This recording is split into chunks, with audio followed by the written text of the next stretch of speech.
Welcome to Lunchbox Sessions, bite-sized industrial training. Hello, this is Carl from lunchboxsessions.com. In this video, we will look at how the electrical solenoids operate a basic spool-type directional control valve, and we'll look at the mechanical override feature that lets you test for basic functioning of the valve. It is typical to find a coil of wire on each end of a 3-position directional control valve. The coil of wire, together with the valve tube that contains an armature and a push pin, make up what is known as a solenoid. Also observe that in the main valve body there is a spring on each end of the spool that helps return the spool to the center position when the valve is in neutral. The lines with the gauges labeled A and B are the work ports that typically connect to a hydraulic cylinder or motor. When we energize the solenoid coil on the left side of the valve, an electromagnetic field is created. The field pulls the armature in towards the center of the winding.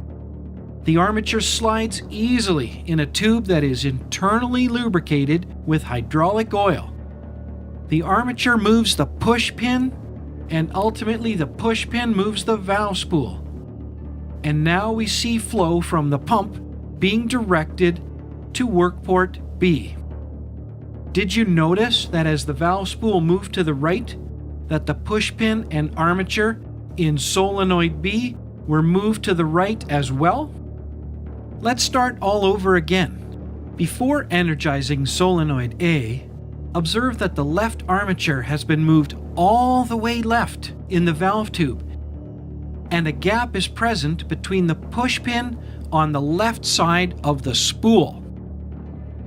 When we energize solenoid A, the armature and push pin get a running start against the spool as this gap is closed.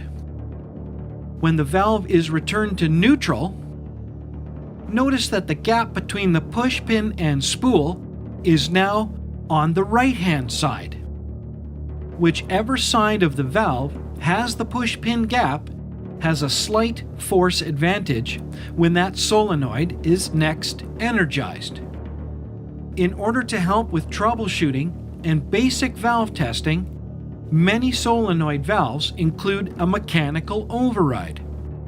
A mechanical override is simply a pin on the outside end of the valve tube in the center of the solenoid assembly that can be activated with a small screwdriver or hex key.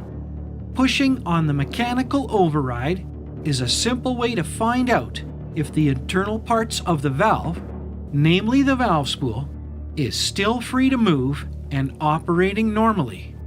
Make sure that when you push the mechanical override, that no solenoid is still energized, especially the solenoid on the opposite side.